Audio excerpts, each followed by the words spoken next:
Greetings to you all. I welcome you all to my zoology class, lesson 12 Environmental Issues. Second part Agrochemicals. What are agrochemicals? Chemicals which are used in agriculture for growth of plants and pest control are called agrochemicals or agrichemicals. Overuse of agrochemicals have been observed to generate residues that cause nutrient imbalance and may kill beneficial bacteria and soil organism. Can use eutrophication in water bodies, affect aquatic animals and their productivity. Pesticide containing water, even in trace quantity, is unfit for human consumption. Particles and residues of these chemicals cause air pollution. Inhalation of contaminated air can cause respiratory problems. Consumption can lead to poisoning, side effect and after effect. Chemicals can cause skin rashes and irritation of eyes. Many of these chemicals are reported to carcinogenic, that is cancer causing. They can trigger by hormonal disorders and neurotoxicity. Beneficial insects and animals can be affected.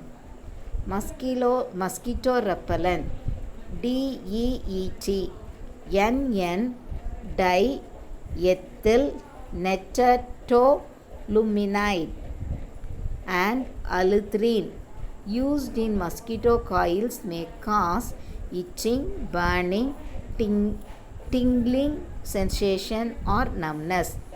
Colony collapse syndrome in honeybees due to pesticide or herbicide can lead to destruction of hives and lower agriculture productivity. Remember, bees are nature's best pollinators. Biomagnification. Food chains are components of all ecosystem. Producers and consumers from trophic level in a chain through which energy flow is carried out by the process of eating and being eaten. Usage, storage and transformation of food and biomolecules by metabolism are a normal process. Degradation or breakdown is an essential part of any food chain, and hence all naturally occurring substances are degradable.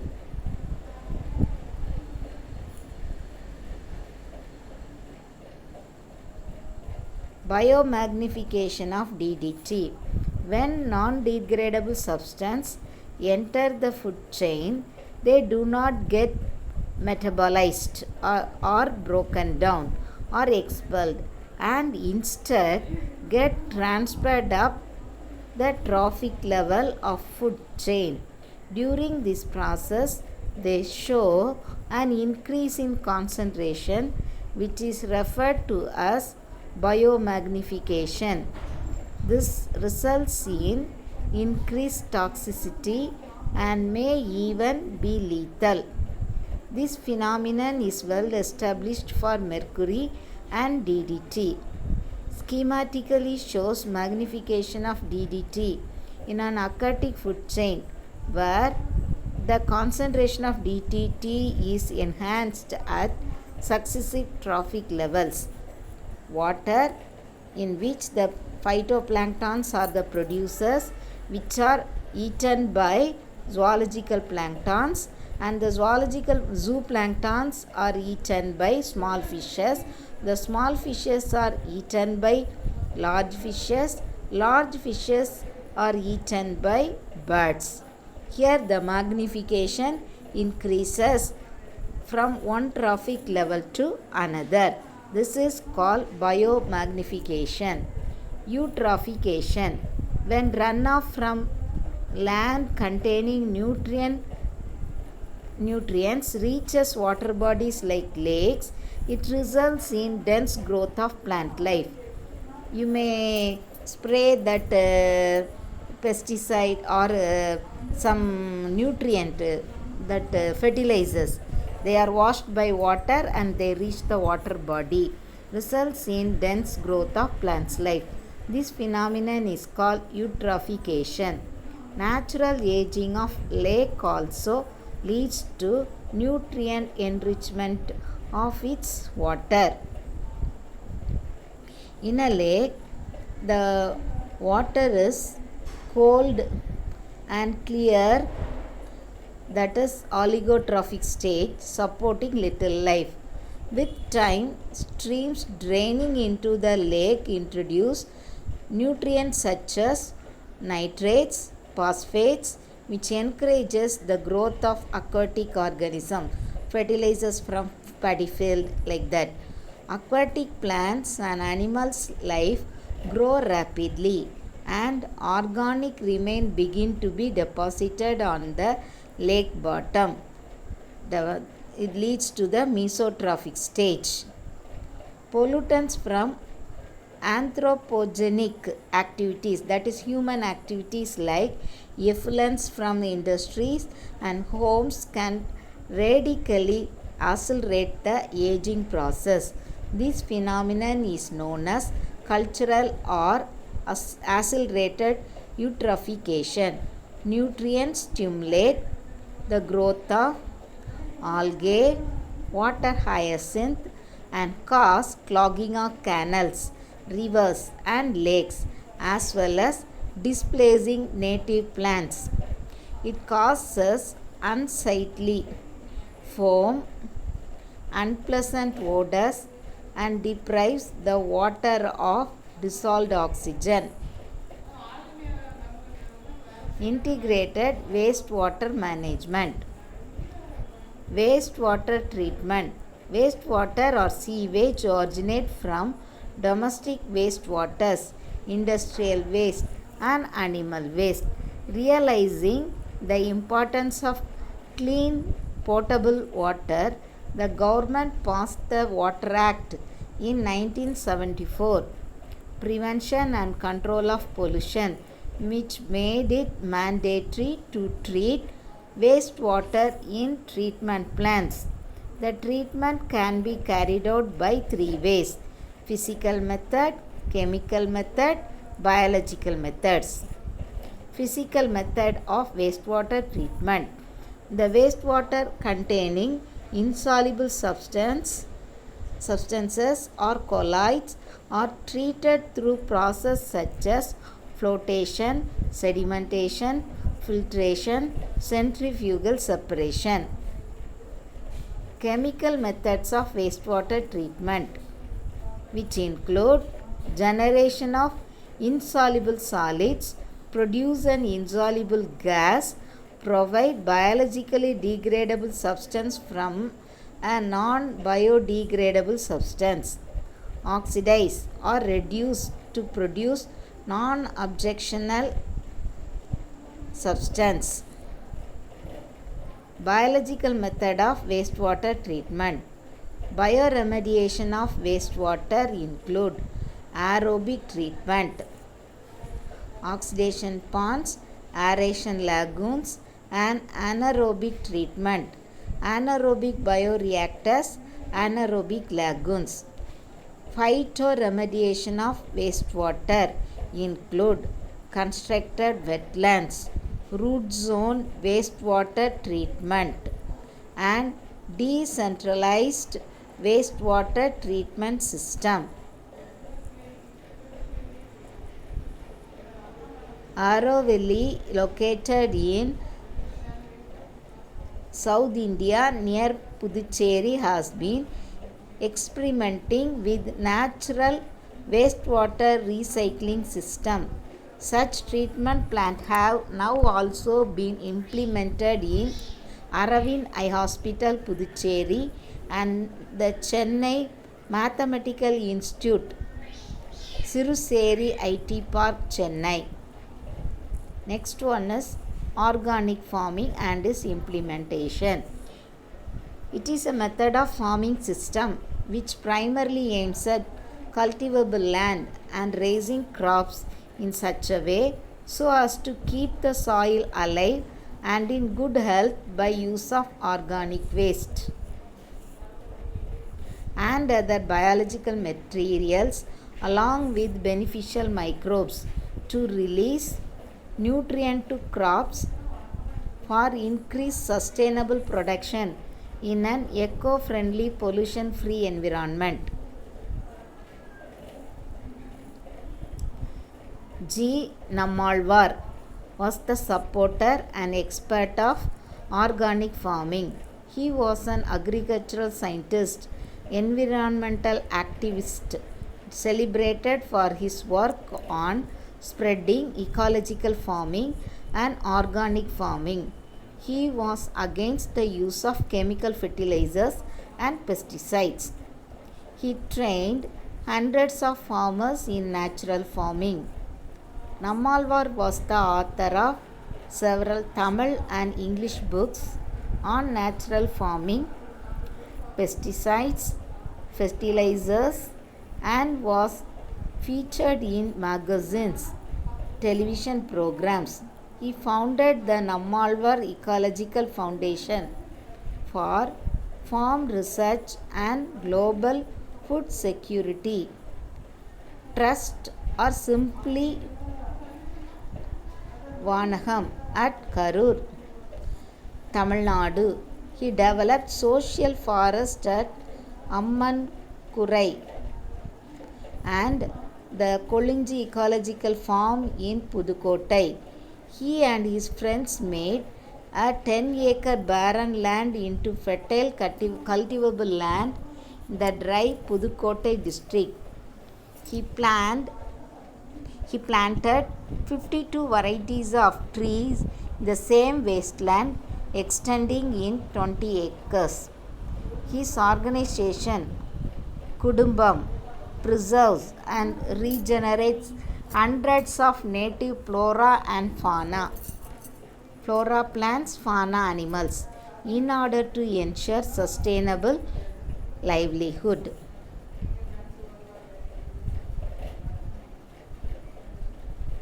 Solid waste management.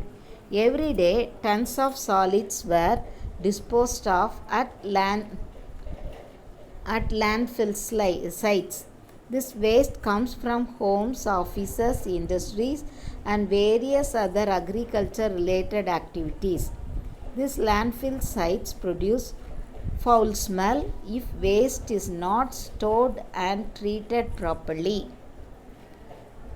When hazardous waste like pesticides, batteries containing lead, cadmium, mercury, or zinc, cleaning solvents, radioactive materials, e-waste, and plastics are mixed up with paper and other scraps and burned, they produce gases such as dioxins. These gases are toxic and carcinogenic. These pollute the surrounding air, groundwater, and can seriously affect the health of human, wildlife, and our environment. Major source of solid waste. Residential. Food waste, plastics, paper, glass, leather, hardboard, metals, yard waste, ashes, tires, batteries, old mattresses. From industry, packing waste, ashes, chemicals, cans, plastics, metal parts. Commercial place, thin and thick plastics, food waste, metals, paper, glass, wood, cardboard materials. From institutions, wood, paper, metals, cardboard, metals, electronics. Construction and demolition, steel material, concrete, wood, plastics, rubber, copper wire, dirt, and glass. Agriculture waste, spoil food, pesticide containers. Biomedical waste, syringes, bandages, used gloves, catheter, urine bags, drugs, paper, plastics, food waste, sanitary napkins and diapers, chemicals. E-waste, electronic items like used TVs, transistors, tape recorders, computer cabinets, motherboards, CDs, cassettes, mouse wires, cords, switches and chargers. The solid waste management include activities and actions required to manage waste from its inception to its final disposal. These include collection, then it must be transported, and it must be treated, and it must be disposed. Together with monitoring and regulation of waste management process, it is all about how solid waste can be changed and used as valuable resource. The Corporation of Chennai looks after clearance and management of solid waste in Chennai. Every day around 5,400 metric tons of garbages is collected from the city. Door-to-door collection of garbage is done in most zones apart from sweeping, collecting and storing the waste in specified bins. At present, garbage generated in Chennai is dumped at 2 cities or sites. Proposals are there for remediation of this existing landfill or scientific closure and to have integrated waste processing facilities with waste to energy plants as one of the components at the existing Kodungayur and Perungudi sites.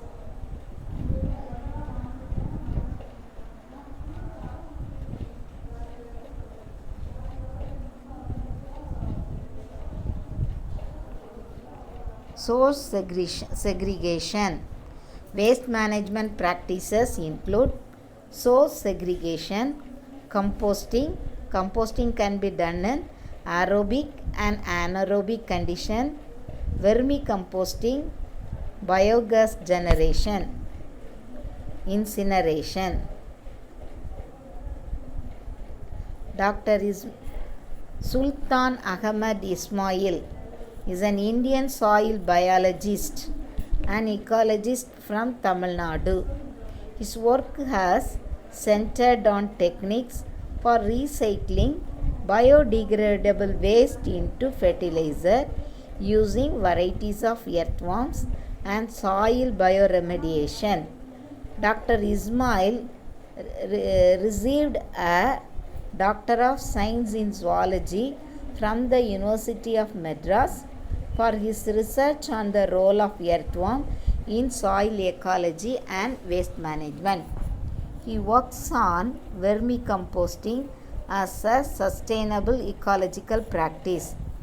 He has been instrumental in introducing as well as spreading awareness on environmental issues, solid waste management, vermicomposting, organic farming, vermitech, and waste management to several educational institutions, industries, and organic farmers in India and abroad.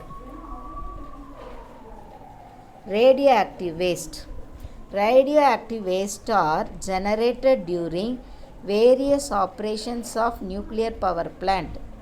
Radioactive waste can be in gas, liquid or solid form, and its level of radioactivity can vary.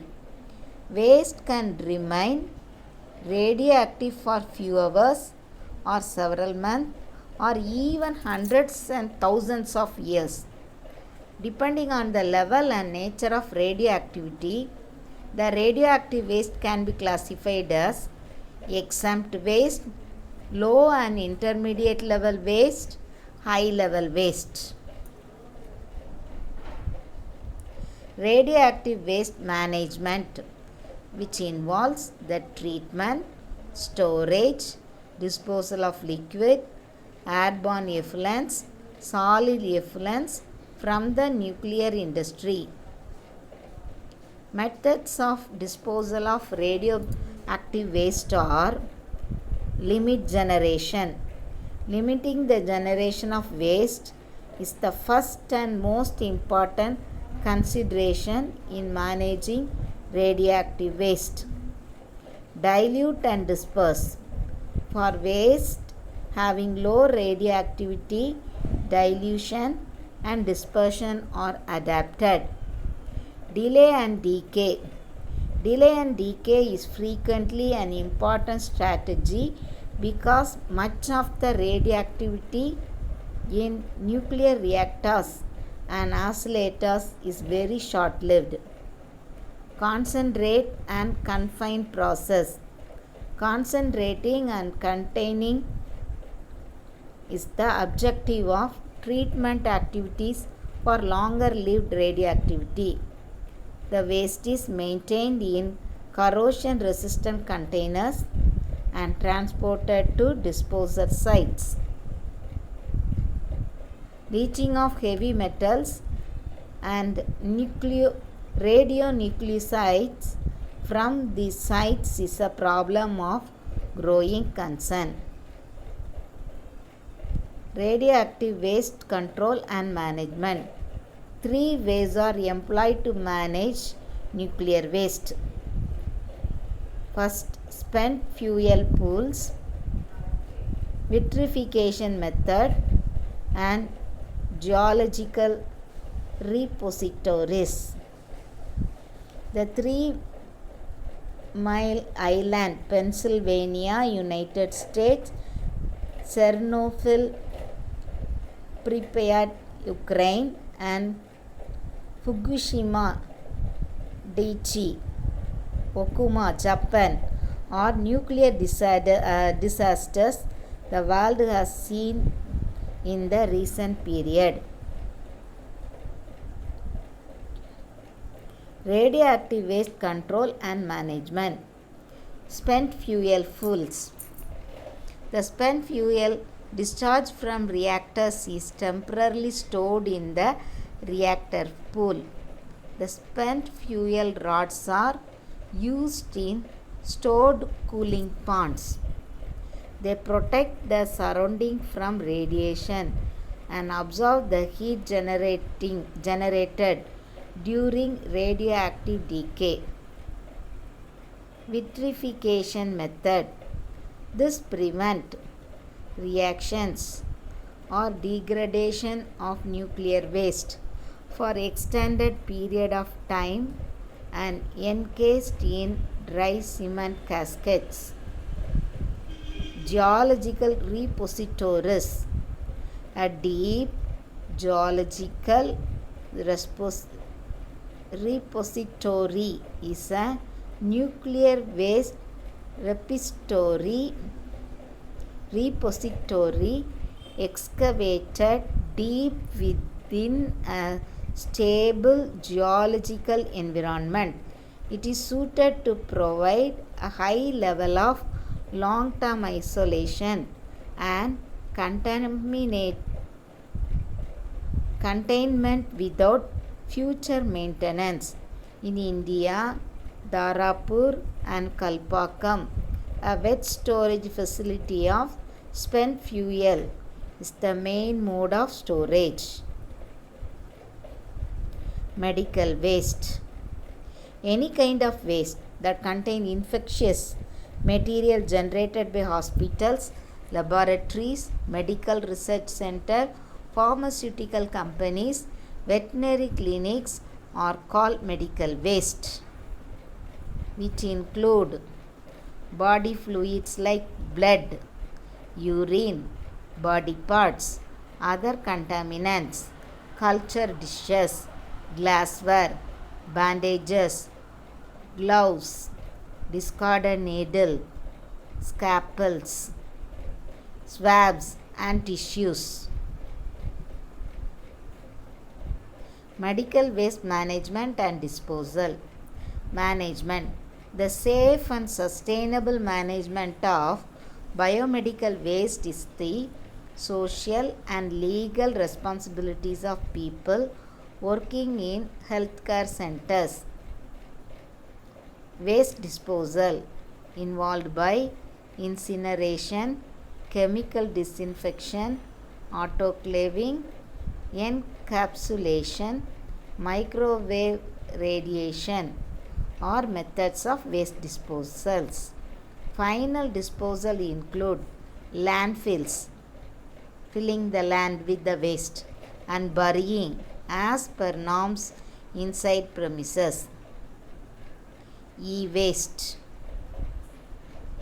See, these are the e-waste. Electronic waste or e-waste describes discarded electronic devices as well as any refuse created by discarded electronic devices and components and substances involved in their manufacture or use. Their disposal is a growing problem because electronic equipment frequently contain hazardous substances. In a personal computer, for example, there may be lead in cathode ray tube, soldering compound, mercury in switches and housing, and cobalt in steel components, among other equally toxic substances. E-waste are basically PCB, polychlorinated biphenyl based, which are non-degradable.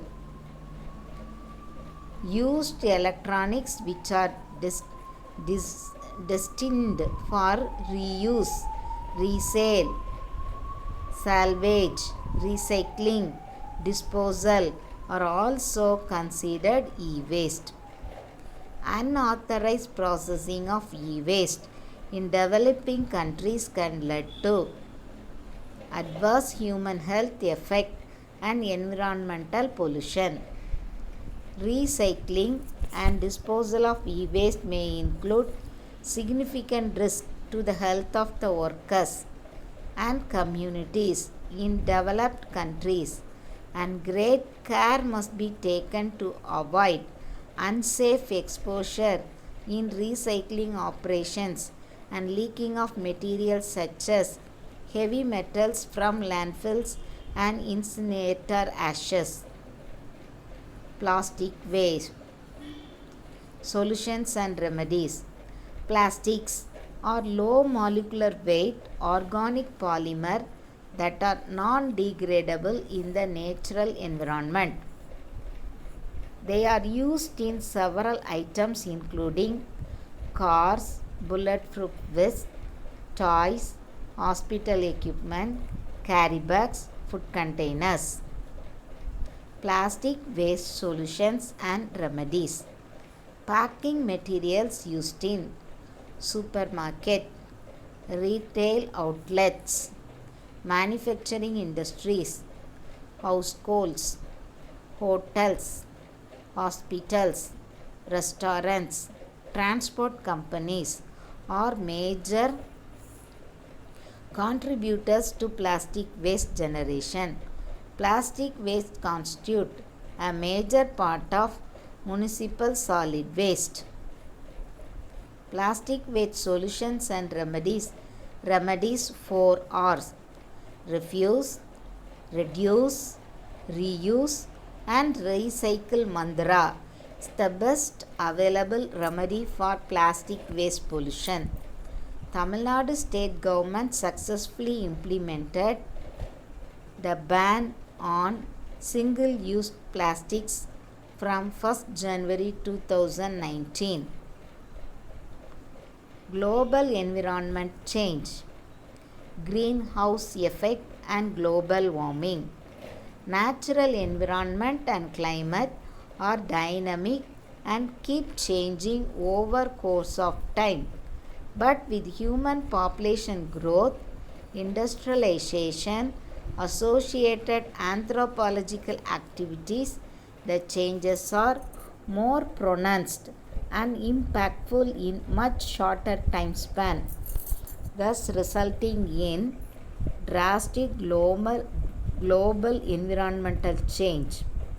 Large scale changes of global environment can lead to hazards which may include climatic change, stratospheric ozone depletion, changes in ecosystem due to loss of biodiversity, changes in hydrological systems and the supplies of fresh water, land degradation, urbanization, and stress on food producing systems. Greenhouse gases, water vapor, carbon dioxide, methane, nitrous oxide, ozone, and some artificial chemicals such as chlorofluorocarbons cause greenhouse effect. The absorbed energy warms the atmosphere and surface of the earth. Greenhouse effect and global warming.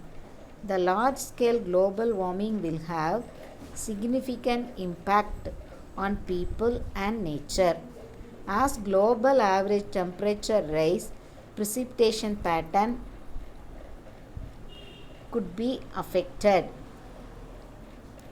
Extreme wetland dry condition can be expected. Coastal areas shall become more vulnerable to storm surges as sea level rises. Plant and animal species will migrate or disappear in response to climatic change.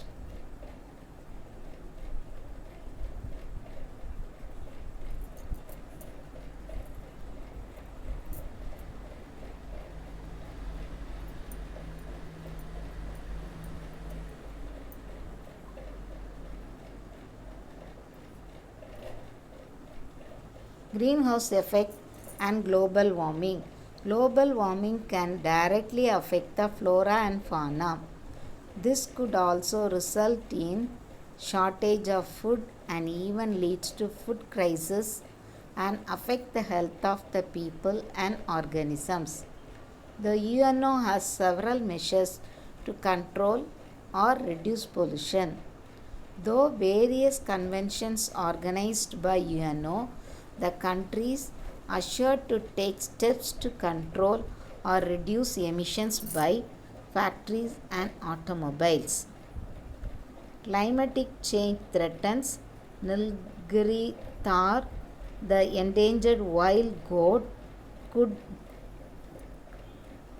lose approximately 60% of its habitat starting from 2030s.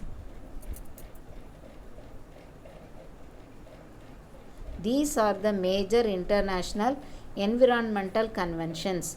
1972 UN Conference on Human Environment, Stockholm, Sweden. In 1972 UN Environment Program in Stockholm, Sweden. 1987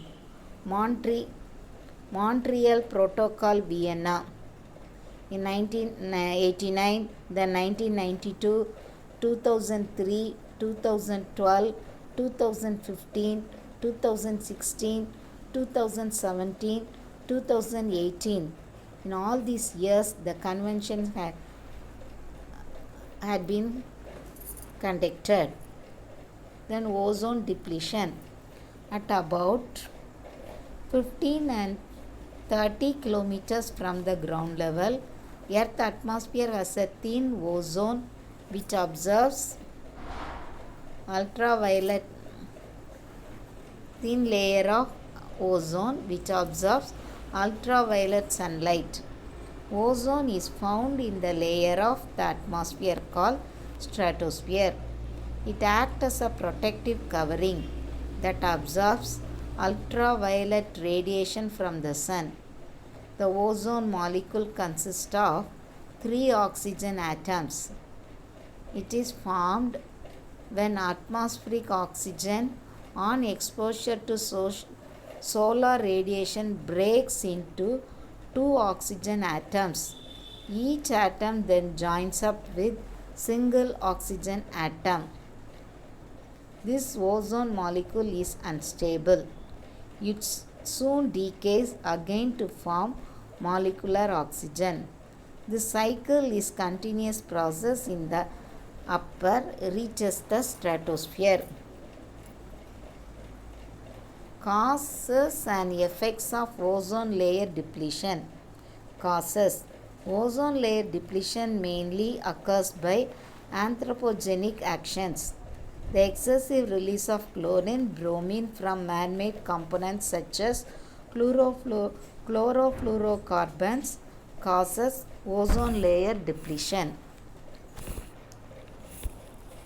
CFS, methyl chloroform, carbon tetrachloride, hydrochlorofluorocarbons, hydrobromofluorocarbons, methyl bromide are found to have direct impact on depletion of ozone layer. These are categorized as ozone depleting substance ODS. Effects. UV rays may penetrate deep into the skin and lead to premature skin aging, wrinkling of skin, suppression of immune system, skin cancer, chronic effect leading to eye damage, DNA damage. Can result from free radicals and reactive oxygen and photons can damage the DNA itself. Control. Ozone layer depletion can be controlled by phase down and ban the use of CFCs, minimizing the use of chemicals such as halogens and halocarbons, creating awareness about ozone depleting agents. Ozone hole is the area above Antarctica where ozone layer is thinnest. Ozone thickness is given in Dobscan unit. The ozone hole over Antarctica develops each year between late August and early October.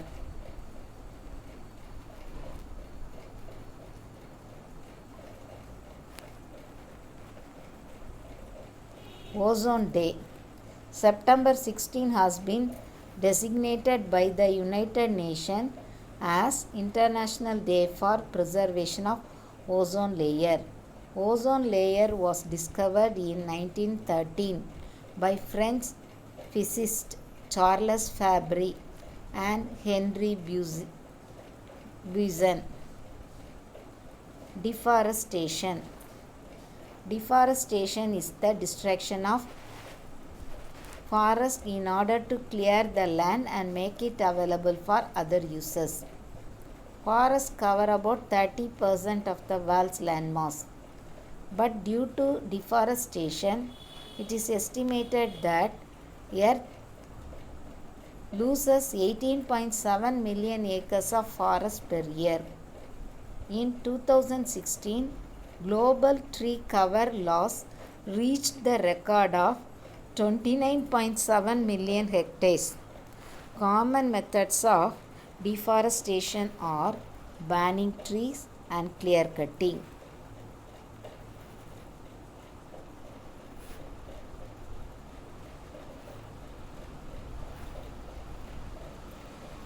People's participation in conservation of forest.